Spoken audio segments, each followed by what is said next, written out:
Welcome back into the Illini Inquirer podcast. Just days away from the start of the college football season. It starts at Champaign's Memorial Stadium as Illinois kicks off against Nebraska. It's going to be a hot and humid one. And whenever Nebraska comes to town, it is an event because the nicest fan base in the country, as most people refer to them, they make their way in droves. And I would expect the excitement of being back at a game.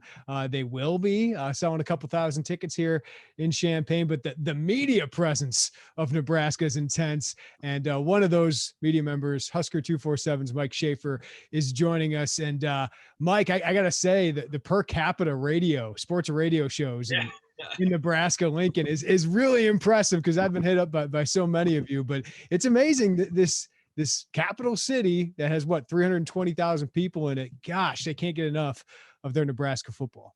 Yeah, you said the nicest fan base. I feel like that is starting to fade away a little bit. It's easy to be nice when you win games. It's a lot harder for that fan base to carry that title when they're going 4-8 and 5-7 and 3-5 and everything else that they've been as of late. But no, this I thought that the media might get a little smaller after 4 straight losing seasons. I think has only grown. So I don't understand how that works or why that works. But I also now have a 3-hour radio show that I didn't have. So I'm part of the problem.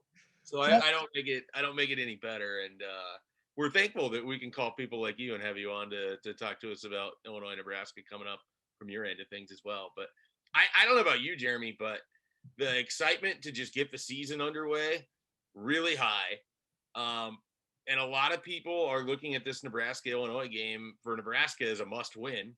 It just the way that the Scott Frost era has been, they get this win, then they get Fordham and Buffalo, and they can be 3-0. They haven't won 3 straight games under Scott Frost ever. Right. Ever. Yeah, so Mike. This is a big game on Saturday. Yeah, and I want to get into that, but I want to set that up by let's go. Year 4 for Scott Frost and 3 straight missed bowl games, which I didn't think would ever be possible at a place like Nebraska, right? And 4 straight for the program, yeah, and no one can argue with hiring Scott Frost. It seemed like a home run at the time. The guy comes back to his alma mater after what he did at UCF. So this is probably a loaded question, but entering year 4, what has gone wrong his first 3 years? Yeah, sort of variety of everything. I think for me, more than anything, Scott Frost has not been as good of an in-game coach as Nebraska fans might have expected for a guy who had an undefeated season at UCF, for a guy who capped that undefeated season with a win over then top 10, or I think number 5 Auburn, the same Auburn team that took Alabama out of that season, and I think they took Alabama out of the SEC championship game that year. Alabama ended up winning the national title, but there was a lot of optimism because coming off of Mike Riley, who people liked as a person, but questioned whether he had the wherewithal to take the team to any level beyond middling. The idea was that Scott Frost was young and brash and knew what he was doing and was going to usher in a great offense and all of these things. And instead, what we've seen is a coaching staff that second-guessed itself quite a bit, that enters with strategies that don't make sense for the teams that they're playing, that has failed to commit to a running back beyond Divino Zigbo over the last 2 years, and largely has put a ton of the weight on Adrian Martinez's shoulders to be Superman, and he hasn't responded aside from a really good 2018, which is also the last time Nebraska had a bunch of talent on offense. All of that to say, they like this team a lot, and it's easy to see why. This is the best group they've had from an offensive skill set since that 2018 team, and they're very experienced on defense. But it has not been – I don't think people thought it was going to be a quick turnaround in the way that he went undefeated in year 2, but no one thought that within 3 years you'd still be asking for a bowl game and a winning season because talent hasn't been an issue. I know that there's a lot of that gets out there. Scott Frost had more than enough talent to win 6 games in 2019 and in 2020, whatever we're going to call that for 4 games, whatever a 500 or better season would be. And they just gave games away. And they've done it each of the last 3 seasons. The fear is that's just emblematic in the DNA of potentially this coaching staff. And so that's where things sit. And the annoying thing is that they do just enough things that make it feel like they're right around the corner of the breakthrough is coming, and just enough things to make you think the breakthrough is never going to happen. And so Nebraska is just existing in that weird college football limbo, which is arguably the worst place for a program to be. And that's why, Mike, when you see these, like, who enters the season on the coaching hot seat, it's always Scott Frost picture. It feels like in the tease photo on Twitter. And I don't want to be out of town stupid, but like there's a new athletic director. He's obviously had a disappointing tenure to this point. And then you add now this NCAA investigation over him. How much pressure is on Scott Frost? Like, would Trev Alberts pull the plug if it doesn't go well this season? Like, give us the in town, like, actual informed beat writer kind of take on the situation. It's interesting. I totally get why it appears on these lists. Like, I fully understand. You're 12-20 over 3 seasons. That's not good anywhere, let alone a place that has fired 2 different 9-win coaches in the last 20 some years. So I fully understand why Scott Frost leads off a lot of those lists. The thing that's hard for people to grasp is that in 2017, when he was hired, it's probably the best behind the scenes politically that this place has been in terms of moving in one direction with a football coach since Tom Osborne. And there was a lot of people that wanted to give Scott Frost a lot of rope. He's burned a lot of that rope through both the losses on the field, through actions off the field, not necessarily bad things, though certainly having your name attached with the NCAA and investigation never sounds good. When you dig into that a little bit, being investigated for improper use of an analyst, which is something that I think 8 other teams are being investigated for at the same time, isn't a huge deal. It's a secondary violation. I'm sure they will be found guilty of it. I know that they use their analysts like another coach. I mean, it's very common practice in college football at this point in time. I don't think it's the kind of thing that's going to be held over Scott Frost's head as far as what he didn't do correct at Nebraska. It's just something they got turned in for, and they have to deal with that. So those things all add up, and I understand why he's on those lists. But unless Nebraska goes 4-8 or 3-9, he's likely back for 2022. One, there's the buyout money. Like, obviously, it'd be expensive to move on from him. But 2, it would be politically unpopular still for Trev Alberts to come in, who has his own back history with Nebraska fans by being the athletic director at UNO, which subsequently cut a national championship winning wrestling program and a good football program to move into D1 hockey. So it would be a difficult move, barring a just collapse of a season, to move on from Scott Frost. So more than likely, he's going to be Nebraska's coach in 2022.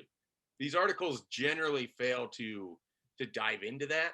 And I think it's because on the surface, he hasn't won. And this is a place that fires people that don't win enough.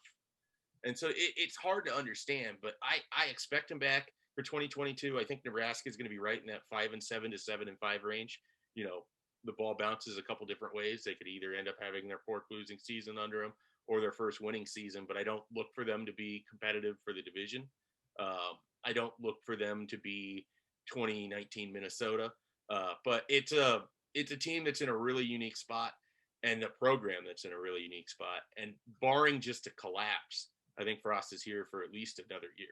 Yeah, for Illinois fans, it reminds me of Lovie Smith going into 2019. I got why people thought he was on the hot seat, but I didn't think I was one of those people. So I get it. When you're outside the bubble, it's harder to diagnose what's actually happening with the people that make those decisions inside. Right. Yeah. I just felt like he was going to have 2 years to kind of do it, given what he took over, and ended up being the case, and ended up being fired after those 2 years. So, okay, let's focus on the team, because Illini fans see them as 7-point underdogs at home to a team they crushed last year. It wasn't competitive. But Illinois was awful after that. They had 3 uncompetitive losses. Nebraska, that was their low point against Illinois last season, and they bounced back. And while they went 2-2, it was a much more competitive, much more good-looking football team. And the biggest change was Adrian Martinez went back to quarterback. Luke McCaffrey got benched, and obviously he transferred. I couldn't understand why Martinez was on the bench, given my history of watching him against Illinois, but he is back as the starting quarterback. What has been the journey of Scott Frost and Adrian Martinez, and what can Martinez give them? Because I feel like he's got the ceiling, Mike, of being one of the best quarterbacks in the Big Ten, but we've also seen him struggle. So what are expectations for him this year? Expectations from the fans are pretty high. I mean, just because they have been. I mean, this is a guy. It's hard to remember this. Nebraska chose Adrian Martinez over Joe Burrow in the spring of 2018. It gets brought up every single time since, and it didn't look like a bad decision at the end of the 2018 season when you're talking about a guy with, I think, 19 touchdowns, 9 interceptions, several rushing touchdowns, and was number 4 on the Heisman list going into the subsequent 2019 season. Now, Joe Burrow won that Heisman, and to the victor goes the spoils, but there was a lot of excitement about Adrian Martinez at one point in time. 2 years later, there's been a lot of hand-wringing. There's been a ton of turnovers. There's been a ton of concern that he has regressed and hasn't progressed. But I would caution people to look at what's been around him in that stretch. Nebraska's failed to establish a running back, though Dedrick Mills seemed like someone that could have been a pretty, serviceable Big Ten back. Never ended up being that way, though he'd have big games against Rutgers and Wisconsin when they committed to using him. Adrian fumbles the ball about every 18 carries, which is tough to deal with. But at the same time, when you're a rushing quarterback and you run your quarterback 35% of your rushing offense, you turn the ball over quite a bit. And so I think Nebraska has struggled to figure out how to create offense without Adrian. And Adrian has struggled to figure out how to create offense when nothing else is working. And so I think Nebraska's offensive trends each of the last 2 years have been downward. I mean, 2020 was the worst offensive performance in Lincoln since 2009. They just have struggled to move the ball. They've struggled to move it in chunks. They've struggled to keep the offense on the field. They've struggled to put up touchdowns. And I think that this year, with the incoming sort of talent that they have, with several high-profile incoming transfers, some freshmen, and since there's 3 years worth of freshmen, I know that's sort of hard to explain. Some guys that are 2020 freshmen, some that are 2019 freshmen, some that are 2021 freshmen. There's a lot of excitement about what he has in terms of pieces around him. So expectations are high. He did come back and play a lot better. Nebraska tailored that offense to be a lot of short throws. His completion percentage went way up because of it. Wan'Dale Robinson is gone. Illinois fans remember him, I think, quite well because of what he did in 2019. And he had a pretty good game in 2020, even though Nebraska, as you put, got crushed. And that game is even worse than the score indicates. Right. Nebraska was not competitive from the 4th possession on in that game. So it was, I think, the biggest aberration of that season because they didn't look like that against any other opponent. And I'm not sure that Illinois looked like that against any other opponent. I was about to say for both teams. For both Illinois teams, absolutely destroyed Nebraska on the line of scrimmage. And so if Nebraska is going to move forward, if Adrian's going to be successful, the line's going to have to open up things. They're going to have to be able to establish a run and then work the pass off of that. I want to ask you because, we do this 24/7 sports talent composite ranking, and we haven't gotten a 2021 update yet, but Nebraska has the 4th last year, the most talented roster based on, their stars and transfers and all that. And I look at this, the skill positions around Adrian Martinez, and you're right. Like there's nothing really proven there, but there's a ton of former 4-star talent there. So who do you expect to be a handful for Illinois? Because there's a bunch of 4-star wide receivers out there. They land the USC transfer Marquise Stepp. So what are expectations there? Who's going to step up? Yeah, I think the big names that Illinois fans will want to lock into that they haven't seen yet. Samori Toure is an FCS wide receiver that came from Montana. He broke Randy Moss's playoff record for yards in a game with, I think, 313 in an FCS playoff game in 2019. One of the last games that he played. He sat out all of last year because he wanted to move up a level. Chose Nebraska because they were able to stress to him that they had no other wide receivers, which is fairly accurate if you look at what they had on their roster for 2020 and that Wan'Dale Robinson left the program 2 days before he committed. So Samori Toure is going to be a big part of what they want to do. He's going to play in the slot. They're going to use him similar to Wan'Dale Robinson, but they're very different. Samori is 6'3", 190 pounds. They can get him to sit down inside of some coverages. It's going to be easier. Adrian had a tendency to overthrow receivers like J.D. Spielman and Wan'Dale Robinson, who were short. I mean, they were 5'9". It was hard for him to hit them in the middle of the field because he has a tendency to throw high, which also leads to a lot of interceptions for safeties, which is another thing that he has on his resume at this point in time. So Samori Toure, you're going to look to see him a lot. Oliver Martin, who's a name that I think everybody in the Big Ten might know at this point. He started his career at Michigan, He was a top 100 player. I want to say in the 2017 class, was down in San Antonio at the All-American Bowl. Never really materialized under Jim Harbaugh at Michigan. Transfers to Iowa, which was his home state. Absolutely hates it at Iowa. Kind of goes through some decision making, whether he even wants to play football anymore. Quits. Starts hearing from Nebraska that they're interested if he just wants to go somewhere and practice and just see if this is what he wants to do anymore. Chooses to walk on. By the end of last year, he was one of their better receivers. He didn't know what he was doing. He didn't know how to run not that he didn't know how to run routes, but he didn't know the offense. And he's had a really good spring. So I actually think Oliver Martin could end up being Nebraska's biggest weapon this year. He's got the ability to take defenses deep. He's very athletic, works really hard. I look for him to be a pretty consistent player for him. Xavier Betts has a huge upside, another 4-star wide receiver. He didn't know what he was doing last year either, so they had a limited amount of times they could get him on the field. Those are their big kind of targets. And then you mentioned Marquise Stepp. I think the USC transfer running back. He's going to be used a lot, certainly in short yardage situations. He might be their primary running back. They won't name their current starter. I don't know why. I have no idea what it gains them.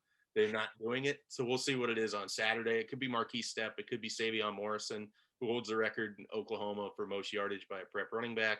And then Gabe Ervin is a freshman running back they got from Georgia this past year that they like quite a bit. He's had a really good spring. He enrolled early. Yeah. And then I know the tight end, Austin Allen, 6'9", 250. Mm-hmm. He's got every broadcast will always mention how tall Austin Allen is. Yeah. So Austin Allen, 6'9". Like you just get that always. And he's solid. They lost Travis Vokolek. I don't think he's going to be playing. Otherwise, they felt like they had two tight ends that could be Sunday guys. You're going to see a lot of two tight end sets. And then they, of course, like to go hurry up out of that too. And so that could be a bit of a matchup problem. But without Vokolek, we'll see if teams are able to just kind of take Austin Allen out of the way. One thing that stood out last year is Illinois kind of owned the trenches. And I think their offensive line obviously did, and they returned most of that.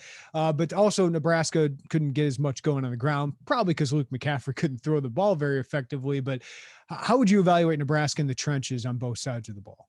They, I know this sounds weird because Illinois ran all over them, and they own that line of scrimmage. I distinctly remember watching I wish I could remember which Illinois offensive lineman it was, but he took Damian Daniels, Nebraska's nose tackle, and within like a second of the snap already had him 5 yards back. It looked like they were on ice skates. I mean, Illinois controlled that game last year. It was the only time that happened in Nebraska the whole season. I know that I sound like a broken record saying that, but they feel pretty good about their defensive line and what they can do in terms of holding up against the run. I think that's going to be a big part of this game coming up on Saturday. Because I think if Illinois is going to really hurt Nebraska, it's going to have to be in the running game. I think they're going to struggle to throw on the secondary, which brings back 3 starters and is pretty good. Not great, but pretty good. And so I wonder that trench battle is going to be really important. That defensive line is the better of the 2 units. I think they've been winning most of fall camp. The offensive line has a bunch of star-studded guys in terms of the recruiting rankings. They just have to come together and gel a little bit. They're young. I mean, they have 3 guys potentially that are freshmen starting on the offensive line, 2 redshirt freshmen. One, he couldn't redshirt last year, but in Turner Corcoran, if he starts, he'll be back at left tackle. He's been a little banged up. And then Cam Jurgens could be the best center in the conference if you just remove the fact that he struggles to snap the ball on occasion. But from just like if the snap is good, he's very, very good. It sounds super weird to say that, but he's a very good offensive lineman as long as his snap is good. But he does have snapping issues. If that pops up on Saturday, it derails Nebraska's offense as fast as anything, and it could put them in a funk. So that's certainly something to keep an eye on. But they like their offensive line. It's not yet a completely gelled unit, and so that's certainly going to be a big part of Saturday. Is if they can get it established to go downhill. It's going to be because that unit has kind of come together throughout fall camp. All right, Mike. I think Nebraska, obviously, with the past couple of years, Illinois has been effective running the ball, and I expect Illinois' run game to be pretty good again this year. But my biggest question is their passing game, Illinois'. Brandon Peters has struggled with consistency, even though his most complete game ever happened in Lincoln last year. And the receivers are really unproven, even though they've added a few new pieces there, including Isaiah Williams. But Nebraska's back 7 looks pretty impressive. Yeah. And I know defensively, they haven't been a great unit the last couple of years, and everybody's experienced, it feels like, with the super senior rule. But why are Nebraska people in the program, outside the program, excited about that defense, especially the back of it? Yeah. Well, so if you just go with the secondary, and JoJo Doman's listed as a linebacker, but he's almost more of a nickel back in a 3-4. He'll play in coverage a lot. He'll probably match up against who's ever in the slot. And he's going to be a multi-year starter at this point. There was times where he's Nebraska's best defender last year. He's very versatile in that he can play in coverage, but can also line up against a run. I think he led the team in tackles for loss. So it kind of starts. You have JoJo Doman there, and then Cam Taylor-Britt is one of their corners on the outside. He's someone that I think has potential to be an all Big Ten type player in the secondary. He's a guy that really kind of came into his own last year in terms of playmaking on the field. He's got great vertical. He's able to stay with most receivers. And he shut down some of the best receivers in the Big Ten for portions of last season. And so he's going to be tasked with that again. Opposite of him, they got a bit of a battle, but they like both of those guys. They have a lot of experience with Quentin Newsome and Braxton Clark. We'll see what plays out there. And then their two safeties are three-year starters, essentially. I mean, two guys that are old. They probably don't have much of a career looking forward to them in the NFL, and Deontay Williams and Markel Dismuke. They both have a young child at home, but they both elected to come back and play one more season of college because you never know if you're going to be able to play anymore. And given this opportunity, they're going to get starts. They communicate well. Deontay Williams is one of the better playmakers on Nebraska's defense in terms of forcing turnovers. And they got better as the year went along. The teams kind of struggled to throw on them. And some of that is, and you get this, you covered this conference a long time. The Big Ten will never be confused for having dynamic passing offenses. Right. A couple a year are pretty good. So you always get a little like, I learned this pretty early on when Nebraska first joined the conference, because it's like, oh man, this secondary they're equipped to handle everything. And it's like, well, they don't go against some of the more dynamic passing offenses. You can't always see it. But at the end of last year, and I know it was Rutgers and Purdue. Purdue's a little bit better than most with David Bell, but they held their own pretty well with that group. And I think that's kind of how they want to play on teams. They want to try to take the runaway and force you into throwing. Nebraska is a team that strongly needs to get a lead and try to sit on it because I just don't think that with Adrian, they're very comfortable playing from behind a lot. And they're better off if teams have to throw into that defense than if they're able to just chip away with running, which is what Illinois did. They had the field position. They stayed on top of them the whole game. They just ran it right down their throats, and Peters made easy throws.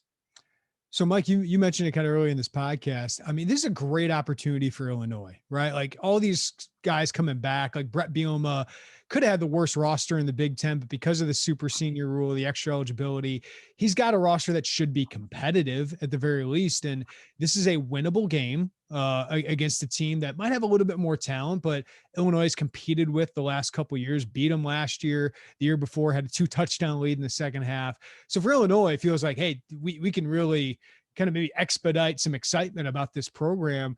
While Nebraska, it feels like there's pressure there, but you also said like there's a 3-0 start possibly there if they can win on the road week one in a Big Ten West game. So what does this game mean for Nebraska?